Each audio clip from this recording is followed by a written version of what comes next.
Education সেন্টারে in charge. আজকে আমাদের এখানে হচ্ছে ডেন্টালের একটা সার্ভে মানে করেছিলাম আমরা এর আগে স্টুডেন্টদেরকে নিয়ে, ওদের ডেন্টাল চেক আপ করাবো। সেটা আমরা মানে মাঝে মাঝে করিয়ে থাকি কোনো না কোনো কিছু। তো আজকে আমরা ভেবেছিলাম যে এবার আমরা ডেন্টাল চেক আপ করাবো। তো আমাদের এখানে 120 জন স্টুডেন্ট নাম দিয়েছিল, কিন্তু আজকে আমরা 40 জনের চেক আপটা করাচ্ছি।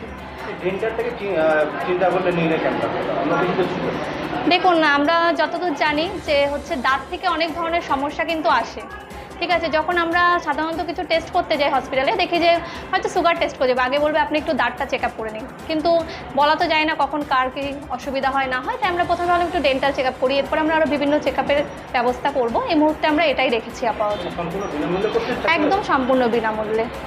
যারা অংশগ্রহণ করছে তারা কারা?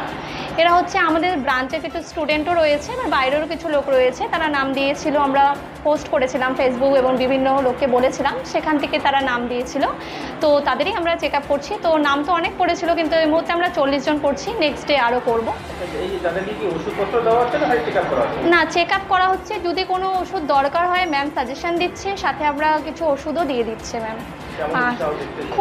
খুব ভালো উৎসাহ দেখছি স্টুডেন্টদের, বিভিন্ন উৎসাহ দেখছি। আর স্টুডেন্টরা ডক্টর পৌলমী দাস যে আছে, উনি বর্ধমানের ডাক্তার, ঠিক আছে, উনি বর্ধমান মেডিকেল কলেজের ডাক্তার, ভীষণ ভালো। হ্যাঁ, আর ওনার মানে সাহায্য পেয়ে আমরা ভীষণ উপকৃত হচ্ছি।